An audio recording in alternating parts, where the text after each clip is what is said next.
we're so sold this this lie that if you're a coach, like, you got to be the boss, and it's like, no. And that was always something that felt really like sticky and just not right for me. I always was like, maybe I'm just like too much of a pushover to be a coach. But really, I've learned through doing this work with you that it's like, I don't need to like fix this and like be seen as something to you. I just need to meet you exactly where you're at, and I need you to guide the way.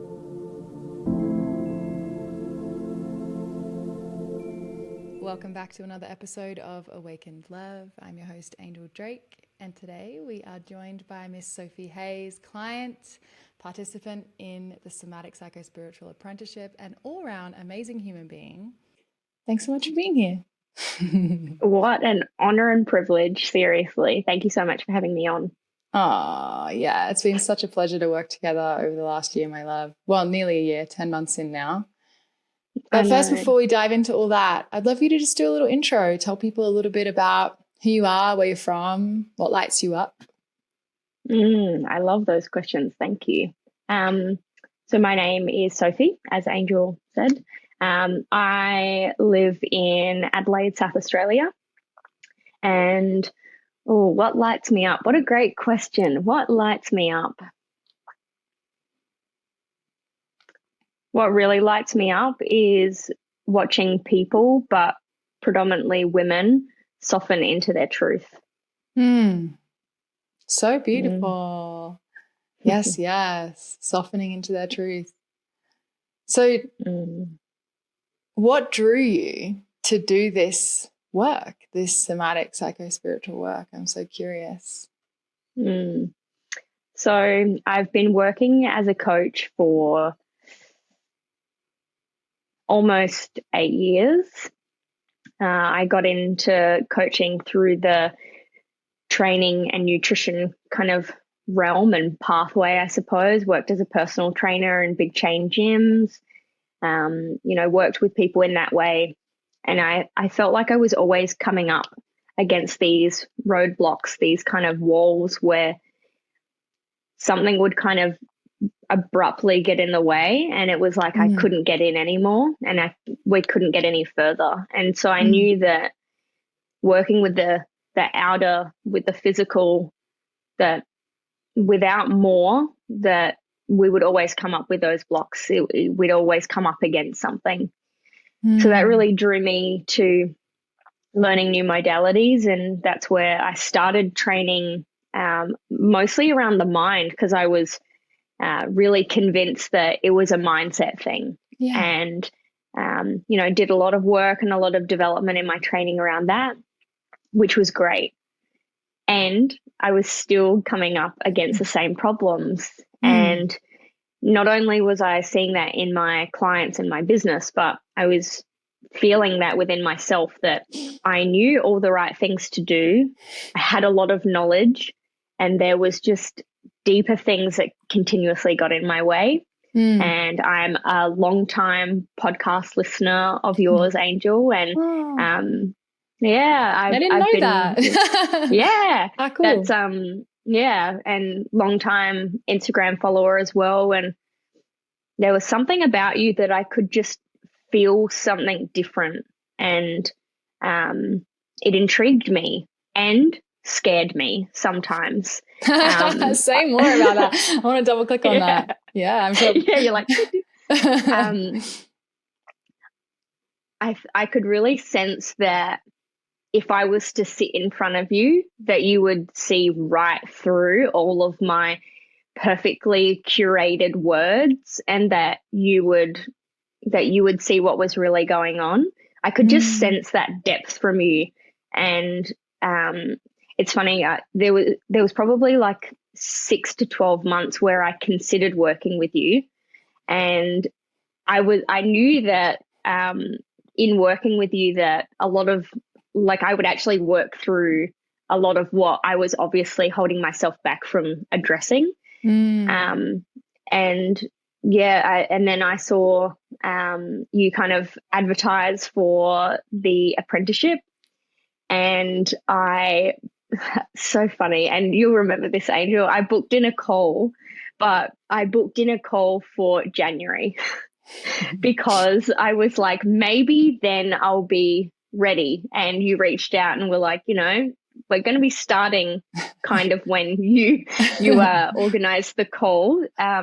So, we'd have to do a call earlier. And I was like, okay, well, that's not going to work, and I, got in my way, and then I could feel the doors closing. And and we joke about that I slid right under like a ninja. I was the last to join the group. But yeah, I knew at that moment, I was like, I can't keep letting fear override me here. Like, I've got to face the fear and just trust that it will all work out. And oh my God, yeah, it's just been, I feel so grateful for that past version of me. Like, Yeah, the courage it takes to say yes to something new, our next level of expansion. Sometimes it's scary, the investment. It's like, it takes a lot of courage. So I'm celebrating that part of you too. So thank you. What was occurring in your life and business that was challenging you to say yes to this work? Like, what was hard about what you were experiencing in life and business? I think, there were multiple things, but I think the hard thing for me was that I had, since I started my business, I always put my money forward and invested in whatever I had to do, any courses, extra qualifications, and things like that. And I think, there was a part of me that was like, I've done all this work and I've paid all this money and done all this development. And like the scary reality was, and I'm still not feeling any better.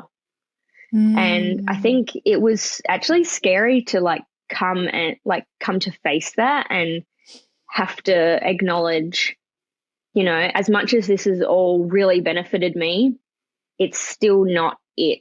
And, I think that was like a scary thought for me of crap, like, what happens if this isn't it? Or, what happens if this is it? And, I think it was kind of that both of like, just that fear of the unknown of like, what happens if this doesn't fix it? And what happens if it does? Yeah. And what was the it that you were trying to quote unquote fix, would you say? I'm hearing like that you weren't feeling how you wanted to feel. Say more about that. I think I'd been guided so much on how to do things based on how people did things, which is great. At the end of the day, I didn't know how to do most things. So it was great to learn, exactly how to do it. But I really didn't have any kind of sense of connection to like my own power. It was kind of, and I think that was a really hard thing of, doing that work and it almost confirming that I didn't know who I was, what I did, what my strengths were, how I helped people. Oof. And I think it was actually the fear of what happens if I never actually get there? What happens if I never actually figure it out? And, the fear of as well, like maybe I'm actually just not meant to do this. Oh my God. Like, hearing you say that breaks my heart because you're so good at this, my love. You're so good. It's such a pleasure watching you work. It's like, it really excites me. So that is just, heartbreaking just to even hear you say. I can't imagine how that felt to have invested so much time, money, energy, and to feel further away from yourself. I'm curious, like what were your biggest frustrations or with former trainings and certifications? We're not shitting on anyone else. We're just don't have to get specific about, but like, what were your biggest frustrations? Because I think a lot of people listening might share those frustrations with which is why I created this, which is with the typical certifications and stuff that are out there. But I'm curious to hear from you what your frustrations were. I think my frustrations were that none of them really put into perspective who I was. It was kind of like, this is how it is, and you need to learn how to fit into this box. This formula, and if you don't fit, exactly, and it's like, and if you don't fit, well, that says a lot about you. Oof. Whereas, and I think whether it was intentional or not intentional, I think it induced a lot of shame and embarrassment. And I know that, the people that I work with, I know that, I've worked with in the past, I know that that was never their intention. And I know that also that shame wasn't coming from them. It was coming from me not being like them. Right. And also not having probably the strength and the courage and feeling like there was the space to admit that either. And I think that that's been, there's so many great things about this apprenticeship, but I think something that I really love is how we have one-on-one time with you. We have group time with the group. We have the learning. We get to practice the modalities, the feedback, etc. Like it feels like all encompassing. And I feel like because of that, nothing gets missed. I think a lot of the training that I've done, it has been in like a group capacity. So it's really easy to, like, if you're someone that doesn't want to admit that you don't get it, it's really easy to like hide away and be like, yeah, everything's fine. It's really easy to say all the right things. And I was really good at that. I was really good at avoiding that and saying the right things to like get them to think that I'm in a certain position and feeling a certain way. But the best thing about, the way that this is all set up is that I actually can't hide from you and you don't want me to. Like there's been definitely times, throughout the 10 months that we've had so far where I've had that tendency of like wanting to hide come up and you just go, hey, thinking about you, let me know what's going on. And I think you do. And I think that that's so beautiful that you track that, and that no matter what I ever bring to the table, you always just have this like loving acceptance and it brings me back to how I could like feel that if I was sat in front of you that you would see right through me. And it's because I see you as this like completely non-judgmental person that just meets someone exactly where they're at. And that's my role, think right? As facilitators.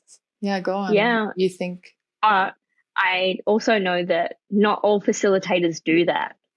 I think a lot of facilitators have been taught to be like authoritarian role and, be the boss. And it's, I never feel like you're not that, but I also feel like you're never making it about that, if that makes sense.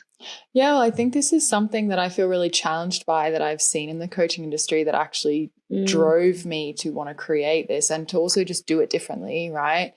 Is this, it's you're sharing about it. I'm curious to hear your perspective on this too, but it's this sense of like, there's the right way for someone to feel, to be and to live. And a coach is going to help you be that. And if you're not that, then we're going to fix you. And what that usually does for a client, it puts them into one of two places. They either do what you talked a little bit about, which is they fawn and they're like, oh yeah, I'm feeling great. This is really working for me. I'm doing awesome. I'm getting straight A's. I'm a good student, right? I'm a good client. Like I want to be the straight A client. That kind of part of them comes out fawning, which is just a survival pattern that ultimately, if we are helping professionals, we want to help them move through that so that they can come to feel what's the feelings underneath that, and so that they can come into contact with their authentic self. Or they go the other way and they dig their heels into their victimhood and their story because they're feeling invalidated by that. They're not feeling seen. They're not feeling heard. And if anyone's listening who's facilitators, I'm curious if you've had this experience with your clients, Sophie. Oh my God. I did in my early days coaching. I either had fawning clients and I was like, it's working, they're doing great. Or I had clients that dug their heels in and I was like, oh man, this is so hard. Why don't they get it? It wasn't until I developed more skills, upskilled, studied more, got better mentors that I was like, oh, that's not helpful at all. I'm actually invalidating their experience, because all we really want as human beings is to be seen, to be felt, to be known. And our jobs, particularly in the somatic psycho-spiritual approach, is to create the relational field of safety. And you already know this, Sophie, but for anyone listening, to create this relational field of safety such that we're almost like lending them our nervous system, because we actually don't learn how to self-soothe until we learn how to co-regulate. It's through co-regulating that we take the imprint and we have the inner infrastructure to then self-regulate. And so as helping professionals, instead of getting in there and feeling all activated that they're not doing it right and we need to fix it, no, we get in there with a calm nervous system, which is also what you're exactly talking about, Soph. And you sit in front of someone and there's nothing they say or do that's going to take your presence away. But you're also not pretending like when they're really sad, you're not going, oh yeah, smiling, that's amazing. This emotional incongruence, everything's fine. Or, oh, big feeling, move away. It's like you get in the river of their emotion with them, but you stay connected to yourself. And in that you model to them, I can move towards your intensity while staying connected to myself. So I'm in the intensity with you, but I'm not losing connection. And then all of a sudden, the client starts to feel like, oh, I can move towards these things that I don't normally move towards because I'm feeling regulated. They're lending their nervous system, or I used to call it vibrational training wheels. And we do this. I still have this every single week with my mentor. She lends me her nervous system, right? It's not like we get to some place where we're fixed and whole and holy and we don't need it. We all need it. We're social mammals. We need co-regulation. It's a space just for us. But unless I'm actually with you and hearing you in your pain, and then also seeing behind the facade of maybe it's like, oh, I'm all good, or whatever it is we say, which is why in every session I'm training you guys to always ask people to give you feeling words, because otherwise we're like, fine, I'm good. But yeah, I think you were kind of speaking to that shift between this like cognitive based motivation, fix it, this is the right way to do life, I'm going to help force you into that like mold, and you're either going to like fawn and pretend you are doing it, or you're going to dig your heels in, versus what's actually going on for you?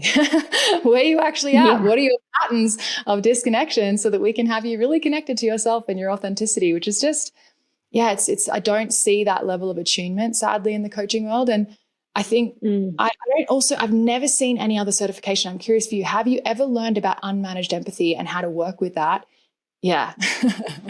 No. And I remember, and it's, one of the first things we worked through. And I remember being like, Angel, oh my God, this is what I've been doing wrong. Like, and you were like, we all do it. Yeah. Why we get it's just like, exactly, this is why we're here. And it was such a like aha moment. And, it's so underrated, because I think, we're so sold this lie that if you're a coach, like you got to be the boss, and it's like, no. And, learning, and that was always something that felt really like sticky and just not right for me. I always was like, maybe I'm just like too much of a pushover to be a coach. Really, I've learned through doing this work with you that it's like, no, I'm actually completely nonchalant. I don't need to like fix this and like be seen as something to you. I just need to meet you exactly where you're at, and I need you to guide the way, because I'm doing you a disservice if I'm trying to lead the way. I don't know what you're feeling. And for me to assume that I know better than you is so wrong. It's like, I don't, it's so empowering. Of like, this is the river that you need to get in. It's like, they've already got a river. They just need someone to get in with them who has the life raft developed nervous system. So they're not going to drown in it with them. And they're going to be like, I'm right here with you and I'm okay. And you're 100%. Okay. And like, exactly. We're just going to keep on swimming. We're just going to keep on rowing. And if this seems Yeah. abstract to people listening, it is a little bit. Like when you get into somatic psycho-spiritual space, there is something kind of mystical about it. And there is also Yeah. processes where we start to move from that mystical state into a more integrated and cognitive state, but only first through deep attunement. And when you said, oh, maybe I'm just not meant to be a coach, I'm too much of a pushover to be a coach. I'm like, well, maybe you're just too attuned to do that style of coaching that asks you to trample over people. Totally. Exactly. So, it's like, you know, maybe I'm just not meant to be like that. And I wanted to also highlight when you talked about the co-regulation, because that was another like massive like aha moment of, you know, when you really brought forward to us of like coaching is an opportunity to create healthy co-regulation and for your clients to have maybe their first glimpse of what that looks like. And it was like, and you know, the benefit of doing this is that I not only get to have that with my clients, but I'm also learning how to do that with my other relationships and realizing, hang on a minute, like when this is feeling clunky, like, am I regulated? This starts with me. And, you know, it's the beauty of it is it's not just benefiting my client to coach relationship. It's benefiting all my relationships because I think that's another thing that I really love about this approach is you're using your deep, profound relational wisdom and teaching us through the lens of coaching, which is incredible because it's so like incredible to be on the receiving end. I love our coaching sessions. It's always like like that big exhale. And it's so great as well that I get to, you know, and I get to learn how to do this with clients, but I also get to learn how to do this with the people in my life. Every person I come across and reminding them like, you know, what you do to regulate yourself creates the foundation of healthy co-regulation, period. And imagine how different the world would be if we were all more regulated.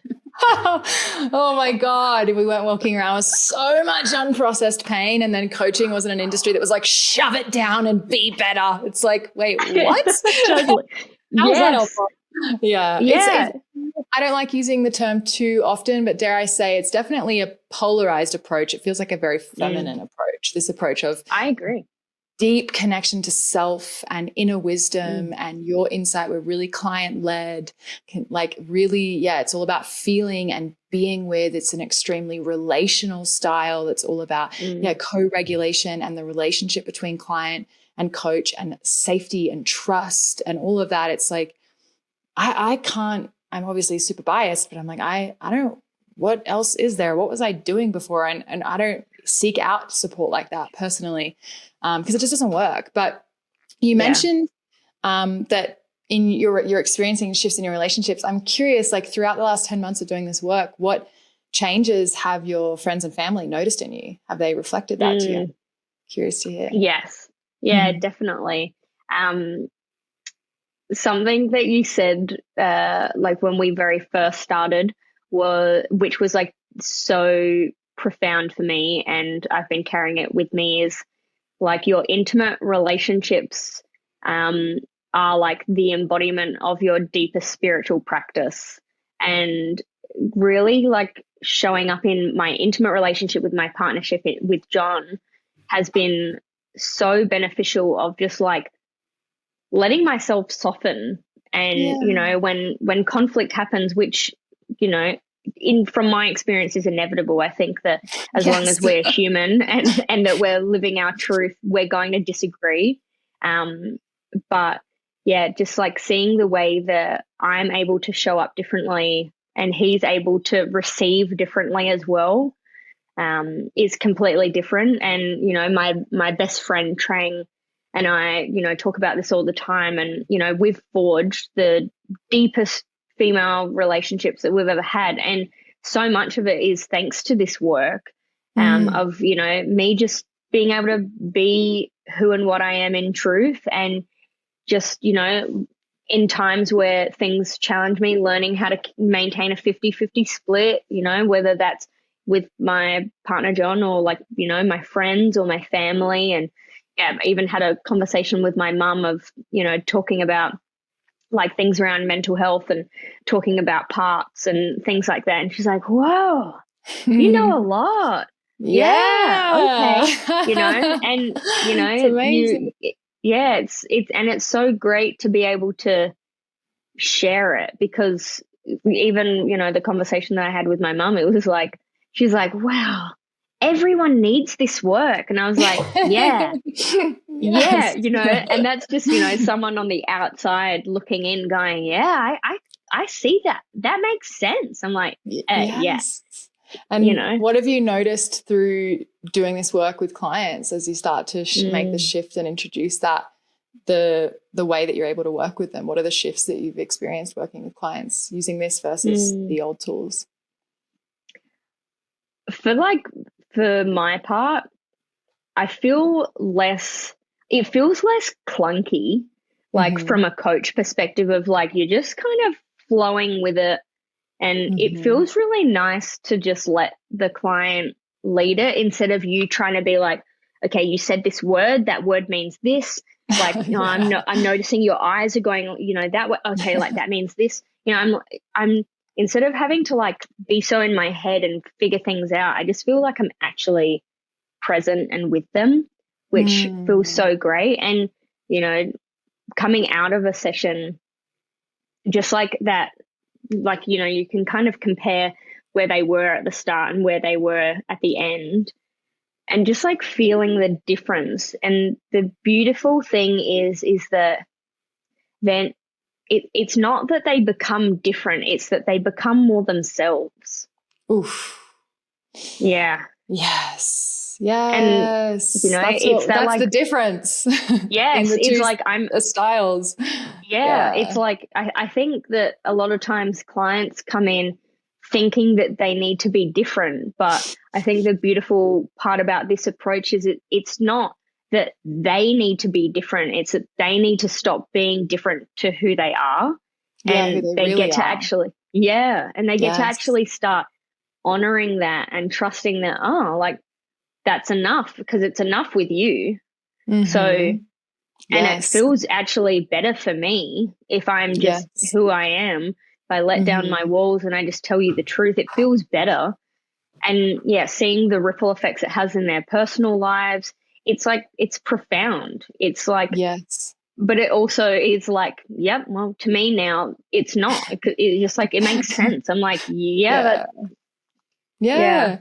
Well, it does, doesn't it? It's like people come in thinking they're so identified with their patterns and dysfunction. So they think that I need to change, but because they're so identified with the patterns and dysfunction, they think I'm broken, I'm wrong. And through this work, we help people separate themselves from their behaviors, come home into the truth of their soul self, that essential self. And that's really the basis of this work, is helping people clear the path through deep connection to whatever it is that's been blocking them, right? Actually connecting to the obstacle first, connecting to the past pain, connecting to the dysfunction, to understand it, to relate to it lovingly through with the facilitator lending their nervous system so they're able to relate to these parts of themselves, this dysfunction lovingly, to get to the core of why it's here and what it's trying to do.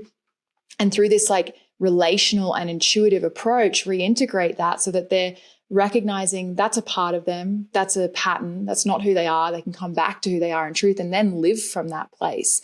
But if they're still in that old coaching paradigm or that old paradigm of there's something wrong with me and I need to fix me, then they're just stuck in a never-ending loop, and it's Totally heartbreaking. Yeah, because it's like, if you're always looking for more outside of you, of course you're gonna keep on going, keep on searching. And that's what I was doing, is like I kept searching for the thing that just like clicked and went, yes, that's it. And it was like, it wasn't until I landed in this work with you and with the other women in the group, and it was like, I was here all along. It's like, this is it. Like, it really was like exactly. I'm like, hi. Oh my God, I love that so much. Yeah. And it's been so healing and transformational, and also like so like pleasure filled. Like it's been the most enjoyable transformation that I've ever had. And, you know, it just feels, it's like, you got it. But yeah, it feels so great. And yeah, I'm so grateful for this work. Like I shout it from the rooftops. Like, I'm like, this is it.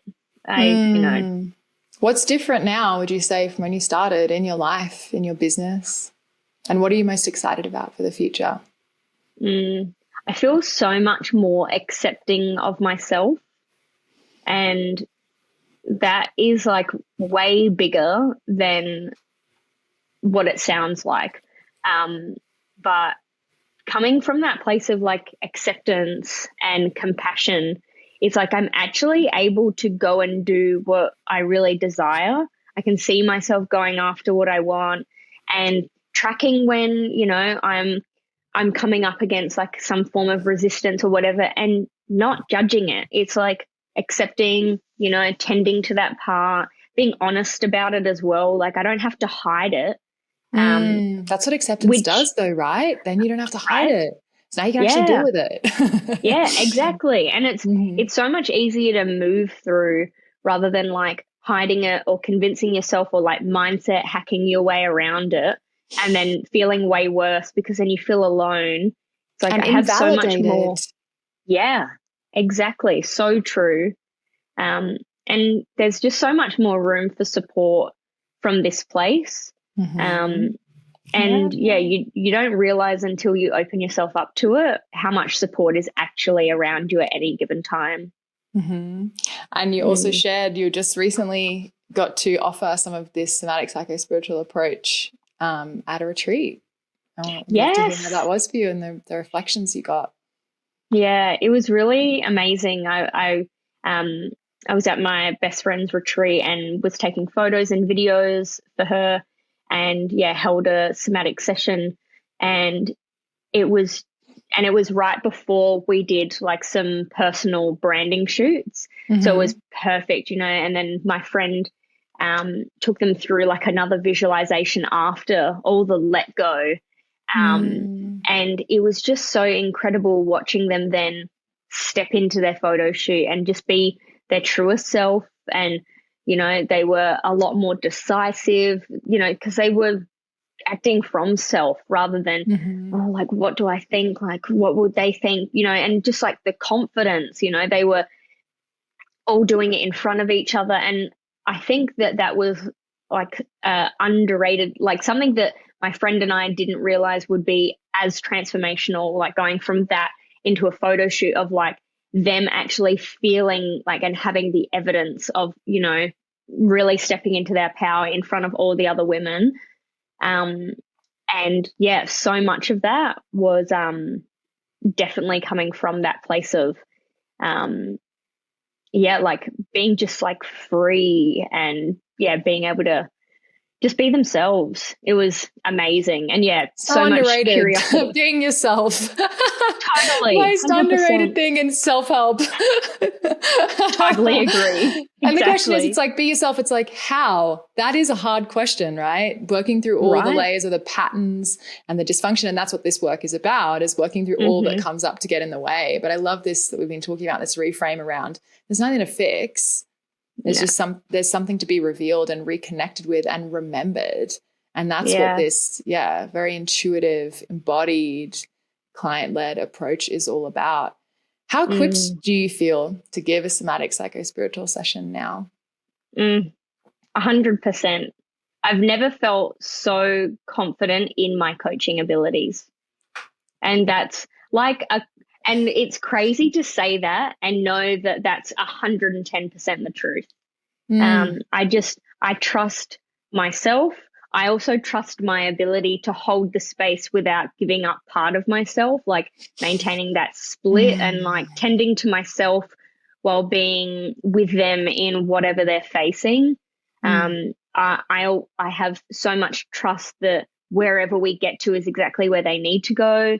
And if it doesn't go to this like, you know, profound, like, oh my God, like, you know, this is like a memory of me in the womb place, you know, that's fine. Like I Yes. just at the end of every session, a client, you know, opens their eyes and we reflect on, you know, what was valuable.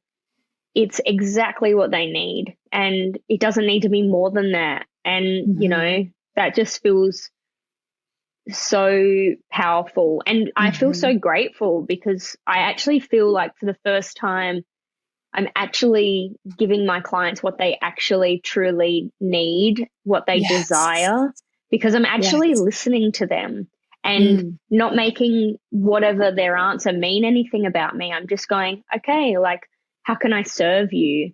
And I can see how much better that feels for them. And it's great because it feels better for me too.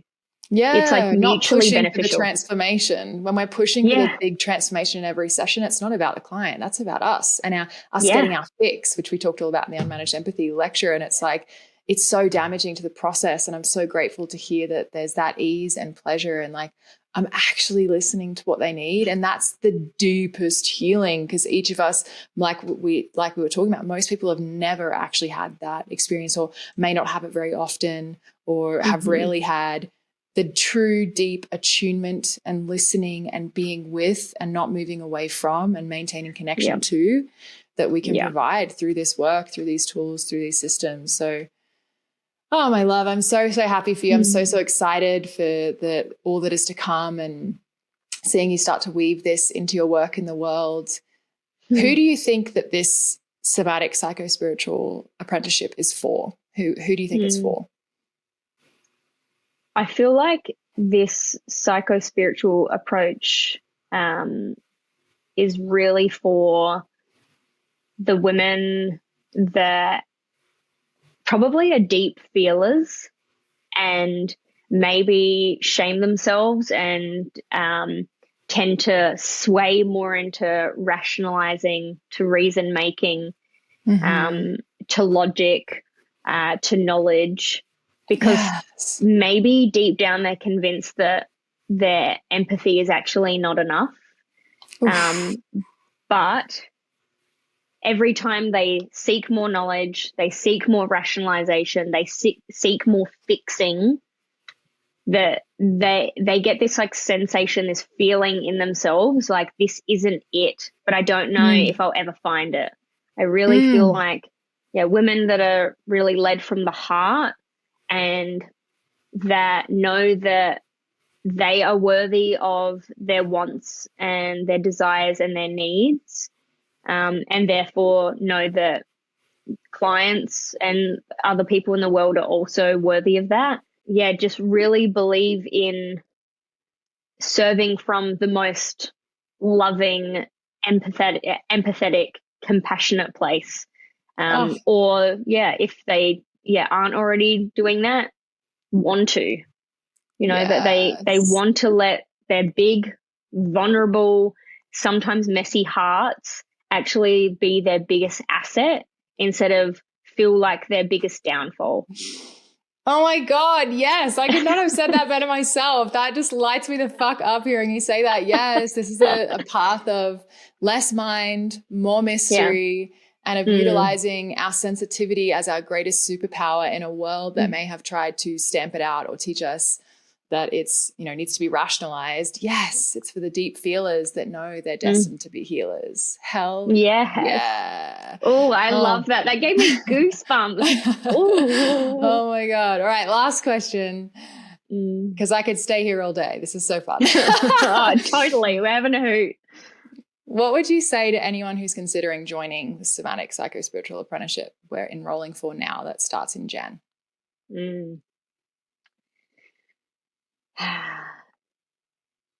Yeah. If you're on the fence about joining the apprenticeship, I urge you to, as Angel says, run, don't walk. It has been the most transformational experience and healing experience I've ever had. I really confidently feel like I am living out my deepest purpose, and that if that continues to evolve, that this work will grow with me as my capacity grows. And I really, truly feel like this work is so needed. You know, Angel says this all the time to us, that we need more people in this work on the ground. And it's true that there's more than enough clients for all of us. So many people need this work, you know, so many people need this work. I think I would argue everyone needs this work. And yeah, I really urge you to lean into the fear and lean into the trust that you are actually capable of more, and that you can serve in the highest, most loving way. And I also urge you that if you are feeling fear or you're feeling curious, just reach out to Angel. Or, you know, reach out to any of us that have done the apprenticeship as well. Like, we will give you the clarity that you need. We you know, and we'll meet you exactly where you're at. You know, I know that whatever you would need to hear, you know, I remember our call, Angel, and anything that I needed to hear, it was just like, okay, you just very simply gave me that answer. You know, and it's really as simple as that, you know, if you're curious, just have a conversation. And I just urge you, especially for the feelers out there, that know that they're destined to be really powerful healers. Trust yourself enough to do this. You know, it'll be the best thing that you ever do, ever. Oh my God. Girl, I laughed, I cried. I'm so moved by you and by the way that you work in the space. It is such a privilege to do this work with you and to see you just like so shining. And I'm so excited for all the women that are already receiving this work from you and that are destined to receive this work from you. And speaking of, for everyone listening, where can they find you? Where can they connect with you and your work and keep following your journey and receiving the fucking bliss that is your channel and medicine? I mean, come on now, listening to you just share, I'm just like, what? I was crying, I was laughing. I'm just, you're the bee's knees. Where can they find you?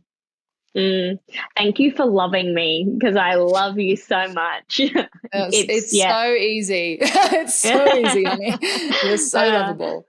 People can find me on Instagram, which is Sophie Joy Hayes. I have a podcast that I will be getting back into called Empowered Expression. And I probably have Facebook, but I can't really remember. So just find me on there. That's a good start. Amazing. Thank you so much for being here. And all those listening, go there, connect with Soph. And I can't wait for more. We've still got 2 months and a retreat in Colorado. I cannot wait to hug you in person. I can't wait either. Oh, it's going to be the best. The Somatic Psycho-Spiritual Apprenticeship is a 12-month all-encompassing program to turn you into a masterful facilitator who can support massive growth and expansion for your clients on a lasting level. You'll learn the pillars of somatic coaching, spiritual psychology, and intuitive energetic mastery. I'm sharing everything that I've learned over my 9 years in the industry so that you can be well on the path to excellence. Because a thriving coaching business is built on a foundation of being excellent at your craft, being able to deliver your clients lasting results. This 12-month container will not only be a hands-on, in-depth dive into your own deepest healing work and leading edge, it will also give you all of the tools, the practice, and the support necessary to become a masterful facilitator. I'm enrolling now for January, and it is a very intimate container, so spaces are already filling and are limited. If you'd like to join, go to www.angeldrake.com/spa, SPA.